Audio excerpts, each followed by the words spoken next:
Hi friends, फिर से स्वागत है आपके अपने यूट्यूब चैनल पे। आज हम पढ़ेंगे SSC GD previous years papers जो 6 फरवरी 2023 को सेकंड शिफ्ट में हुआ। इससे पहले हमने फर्स्ट शिफ्ट का क्वेश्चन पेपर पढ़ चुके हैं। मैं जानता हूं आप तैयारी अच्छी तरीके से कर रहे होंगे, पर आप कंटिन्यू बनाए रखना जिससे आप मंजिल पा सके। 20 में से 20 क्वेश्चन कर सके या 25 क्वेश्चन आए तो 25 में से 25 क्वेश्चन कर सके। तो हम स्टार्ट करते हैं हमारा लेसन। तो सबसे पहला क्वेश्चन हमारा, बड़े बांधों के निर्माण से वनस्पति कैसे प्रभावित होती है। 4 ऑप्शन दिए गए हैं। पहले है पौधे नाइट्रोजन यौगीकरण जीवाणु उत्पन्न करने के लिए ग्रंथियां बना लेते हैं। दूसरा ऑप्शन है वायुजीवी परिस्थितियों में वनस्पति ऑक्सीजन उत्पन्न करती है। थर्ड है निमग्न वनस्पति अवायवीय परिस्थितियों में सड़ जाती है और बड़ी मात्रा में मीथेन उत्पन्न करती है जो एक ग्रीन हाउस गैस है। चौथा ऑप्शन है कवकों की वृद्धि बहुत अधिक बढ़ जाती है। तो बड़े बांधों के निर्माण में वनस्पति कैसे प्रभावित करती है, इसका राइट आंसर है निम्न वनस्पति वायवीय परिस्थितियों में सड़ जाती है और बड़ी मात्रा में मीथेन गैस उत्पन्न करती है जो एक ग्रीन हाउस गैस बनाती है। तो ये थर्ड आंसर राइट आंसर है। नेक्स्ट क्वेश्चन है हमारा, देश का संक्षिप्त नाम नीति है। 4 ऑप्शन दिए गए हैं। पहला है National Institute for Transforming India. दूसरा ऑप्शन है National Institute for Transforming India. Third है National Invention for Transforming India.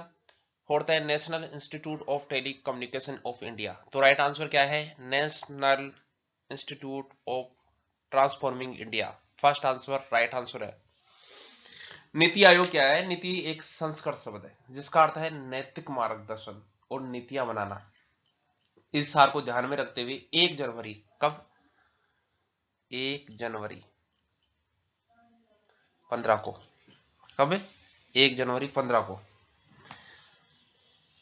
प्रधानमंत्री नरेंद्र मोदी ने नीति आयोग की शुरुआत की जिसका अर्थ था national institution for Transforming India. NITI Aayog को देश की आर्थिक वृद्धि के लिए बूस्टर माना जाता है जो भारत को वैश्विक मंच पर एक मजबूत अर्थव्यवस्था के रूप में विकसित होने में मदद करेगा। नीति आयोग भारत परिवर्तन के लिए राष्ट्रीय संस्थान, देश में सतत विकास के लिए एक नीति थिंक टैंक और उत्प्रेरक के रूप में कार्य करता है। इसके कार्यों को दीर्घकालिक राजनीतिक योजनाओं तैयार करना, राज्यों के बीच सहकारी संवाद को बढ़ावा देना, नवाचार और अनुशासन को बढ़ावा देना शामिल है। नेक्स्ट क्वेश्चन, जीएनपी का पूर्ण रूप क्या है। जीएनपी का पूर्ण, यानी हमारे पास 4 ऑप्शन दिए गए हैं। पहला है ग्रोस नेट प्रोडक्ट, दूसरा है ग्रोस नल प्रोडक्ट, तीसरा है ग्रोस नेग्लिजेंस प्रोडक्ट, चौथा है ग्रोस नेशनल प्रोडक्ट। तो राइट आंसर है gross national product. GNP gross national product यानी सकल घरेलू राष्ट्रीय उत्पाद। सकल राष्ट्रीय उत्पाद ये देश के निवासियों द्वारा उत्पादन के संदर्भ में सभी अंतिम उत्पादों और सेवाओं का कुल मूल्य है। इसकी गणना व्यक्तिगत उपभोग वे घरेलू निवेश, सरकार द्वारा वे शुद्ध निर्यात और विदेशी निवेश से निवासियों द्वारा अर्जित की किसी भी तरह की आय के योग में से विदेशी निवासियों द्वारा घरेलू अर्थव्यवस्था के अंतर्गत अर्जित आय को घटाकर प्राप्त की जाती है। जीडीपी सकल घरेलू उत्पाद होता है, यह किसी देश की उत्पादित राष्ट्रीय उत्पादन है। जीएनपी इक्वल टू होता है, जीएनपी का इक्वल टू क्या होता है, जैसे हम आप बोलते हैं जीएनपी इक्वल टू, हम इसको करें तो क्या करें, जीडीपी प्लस विदेश से शुद्ध संपत्ति आय। नेक्स्ट क्वेश्चन, हमारा नेक्स्ट क्वेश्चन है, गयासुद्दीन बलबन ने निम्नलिखित में से किस काल में भारत में शासन किया था। हमारे पास 4 ऑप्शन दिए गए हैं। 1266 से 1287, 1206 से 1210, 1235 से 1265, 1211 से 1240। तो हमारा राइट आंसर क्या है? फर्स्ट आंसर राइट आंसर है। गयासुद्दीन बलबन इसका वास्तविक नाम था, क्या नाम था इसका वास्तविक नाम? बहाउद्दीन।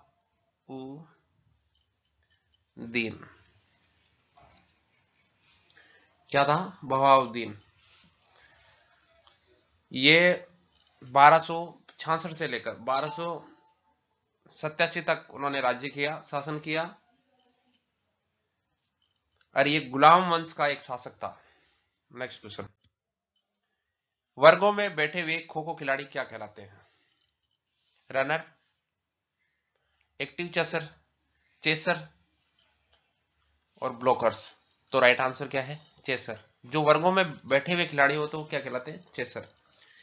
चेजर चेजर निकटतम संभावित खिलाड़ियों को उसकी पीठ पर छुएगा और उसे पीछा करने का मौका देने के लिए खो कहेगा। जिस टीम को पीछा करने वाले खिलाड़ी को छूने में सबसे कम समय लगता है उसे विजेता घोषित करते हैं।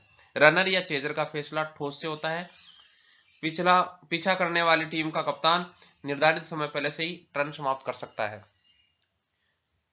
नेक्स्ट क्वेश्चन, जून 2022 में इंडिया इंटरनेशनल सेंटर IIC के नए अध्यक्ष के रूप में पदभार किसने संभाला? कमला देवी चट्टोपाध्याय ने, श्याम शरण ने, करण सिंह ने, नरेंद्र नाथ बोरा ने। तो राइट आंसर है श्याम शरण ने। सेकेंड आंसर राइट आंसर है। नेक्स्ट क्वेश्चन है, निम्नलिखित में से कौन मोहिनी अट्टम से संबंधित है? रतन थीम, शांति दवे, कनक रेले और मंजीत बावा। तो राइट आंसर क्या है? कनक रेले। कनक रेले कौन है? नृत्यांगना कनक रेले उत्तर प्रदेश के क्लासिकल डांस बीचा खंडन की प्रसिद्ध नृत्यांगनाओं में से एक थी। उन्होंने खंडन के बाद अपने डांस स्कूल को चलाया और कई विदेशों में प्रदर्शन किए। उन्होंने कई अवार्ड्स भी जीते थे। उन्होंने हाल ही में 2022 के पहले हफ्ते में अपनी असाधारण कला से विदाई ली थी। तो राइट आंसर क्या था हमारा? कनक रेले। नेक्स्ट क्वेश्चन, खेलो इंडिया यूथ गेम्स में आयु वर्ग की किन दो श्रेणियों के ऊपर विचार किया गया? 14 के नीचे या 21 के नीचे, 17 के नीचे या 25 के नीचे, 17 के नीचे या 14 के नीचे, 17 के नीचे और 21 के नीचे। Fourth answer right answer. Next question, हमारा नेक्स्ट क्वेश्चन है, किसी राज्य में मंत्रिपरिषद की नियुक्ति देश की सलाह पर की जाती है? राज्यपाल की, राष्ट्रपति की, उच्च न्यायालय के न्यायाधीश की या मुख्यमंत्री की? तो मंत्रिपरिषद की नियुक्ति किसकी सलाह पर की जाती है? मुख्यमंत्री की सलाह पे। नेक्स्ट क्वेश्चन, केलुचरण महापात्र किस शास्त्रीय नृत्य शैली से संबंधित थे? अब केलुचरण महापात्र की बात हो रही है तो यहां 4 ऑप्शन दिए गए हैं। पहला है कथकली, दूसरा है ओडिसी, तीसरा है मणिपुरी, चौथा है सत्रिया। तो राइट आंसर क्या है? ओडिसी। गुरु केलुचरण महापात्र जो 1926 से लेकर 2004 ने ओडिसी का पुनर्विस्तार किया। ओडिसी ओडिशा के प्रांत का एक शास्त्रीय नृत्य शैली है। केलुचरण मोहपात्र को सन 1977 में भारत सरकार द्वारा कला के क्षेत्र में पद्म भूषण से सम्मानित किया गया। ये उड़ीसा राज्य से थे। नेक्स्ट क्वेश्चन, निम्नलिखित में से कौन सी द्वितीय क्षेत्र गतिविधि है? खनन, उत्खनन, विनिर्माण या वानिकी? द्वितीय क्षेत्र की बात करते हैं तो विनिर्माण की बात होती है। थर्ड आंसर राइट आंसर है। नेक्स्ट क्वेश्चन, भारत के निम्नलिखित में से किस केंद्रीय मंत्री ने नवंबर 2022 में जम्मू कश्मीर के कटरा में आयोजित ई गवर्नेंस पर 25वें राष्ट्रीय सम्मेलन का उद्घाटन किया? जितेंद्र सिंह ने, प्रहलाद जोशी ने, अर्जुन मुंडा ने या पीयूष गोयल ने? तो राइट आंसर है जितेंद्र सिंह ने। फर्स्ट आंसर राइट आंसर है। नेक्स्ट क्वेश्चन, सतलुज नदी घाटी में जल विद्युत उत्पादन और सिंचाई के लिए कौन सी परियोजनाएं बनाई गई है? नागार्जुन परियोजना, हीराकुंड परियोजना, भाखड़ा नागल परियोजना या सरदार सरोवर बांध? तो राइट आंसर क्या है? भाखड़ा नागल परियोजना। थर्ड आंसर राइट आंसर है। क्या है? थर्ड आंसर राइट आंसर है। नेक्स्ट क्वेश्चन, निम्नलिखित में से कौन सा त्योहार केरल में राजा महाबली की याद में मनाया जाता है? केरल का त्योहार है, केरल के प्रसिद्ध त्योहार है। तो ऑप्शन है यहाँ पे विशु, पुंथडो, उगादी, ओणम। तो केरल का सबसे प्रसिद्ध त्योहार क्या है? ओणम है। क्या है? ओणम है। ओणम जिस मलयालम भाषा में थिरुओणम कहते हैं, क्या नाम कहते हैं इसको? थिरुवोणम। क्या कहते हैं मलयालम भाषा में? थिरुवोणम भी कहते हैं। 10 दिनों तक चलने वाला यह त्योहार 20 अगस्त से शुरू हुआ। ओणम को खास तौर पर खेतों में फसल की अच्छी उपज के लिए मनाया जाता है। ऐसा कहा जाता है कि केरल में महाबली नाम का एक असुर राजा था, उसके आदर सत्कार में ही ओणम त्योहार मनाया जाता है। हमारा नेक्स्ट क्वेश्चन है, असहयोग खिलाफत आंदोलन जनवरी देश में शुरू किया गया। देखो क्वेश्चन को पहले ध्यान से पढ़ना है, ऐसे नहीं है कि असहयोग आंदोलन का डेट लिख के आ जाए। असहयोग खिलाफत आंदोलन जनवरी देश में शुरू हुआ। 4 ऑप्शन दिए गए हैं, 1928 में, 1921 में, 1911 में या 1925 में। तो राइट आंसर है 1921 में। असहयोग खिलाफत आंदोलन जनवरी 1921 में शुरू हुआ। इस आंदोलन में विभिन्न सामाजिक समूहों ने हिस्सा लिया, लेकिन हरेक की अपनी अपनी आकांक्षाएं थी। नेक्स्ट क्वेश्चन, मूल अधिकारों को किस देश के संविधान से लिया गया था? जर्मनी से, संयुक्त राज्य अमेरिका से, दक्षिणी अफ्रीका से या यूनाइटेड किंगडम से। तो राइट आंसर है संयुक्त राज्य अमेरिका से। नेक्स्ट क्वेश्चन, जब सरकार कानूनी रूप से खाद्य उत्पादकों को विशेष खाद्य पदार्थों या खाद्य पदार्थों की कुछ विशिष्ट श्रेणियों में अतिरिक्त पोषक तत्व मिलाने के लिए बाध्य करती है, तो इसे डैश कहा जाता है। क्वेश्चन को दोबारा सुने, जब सरकार कानूनी रूप से खाद्य उत्पादकों को विशेष खाद्य पदार्थों या खाद्य पदार्थों की कुछ विशिष्ट श्रेणियों में अतिरिक्त पोषक तत्व मिलाने के लिए बाध्य करती है, तो इसे डैश कहा जाता है। खाद्य सुरक्षा, खाद्य मिलावट, खाद्य सुदृढ़ीकरण या खाद्य पैकेजिंग। तो खाद्य सुदृढ़ीकरण थर्ड आंसर राइट आंसर है। नेक्स्ट क्वेश्चन, डॉक्टर किस तकनीक का प्रयोग उनसे हजारों किलोमीटर की दूरी पर बैठे मरीजों को सलाह देने के लिए करते हैं?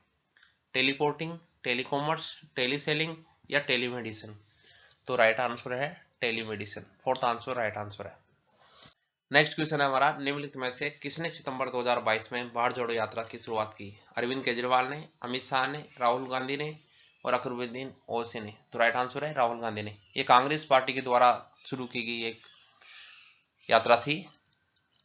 नेक्स्ट क्वेश्चन, तत्कालीन कृषि मंत्री डैश हरित क्रांति के तहत भारत में नई कृषि प्रौद्योगिकी लाने का एक प्रमुख व्यक्तित्व थे? एमएस स्वामीनाथन, एमवी राव, सी सुब्रमण्यम या बेंजामिन पिरीवाल ने। तो कौन थे? सी सुब्रमण्यम हरित क्रांति लाने का, नई प्रौद्योगिकी लाने का एक प्रमुख व्यक्ति थे। कौन थे? सी सुब्रमण्यम। थैंक यू दोस्तों वीडियो को पूरा देखने के लिए।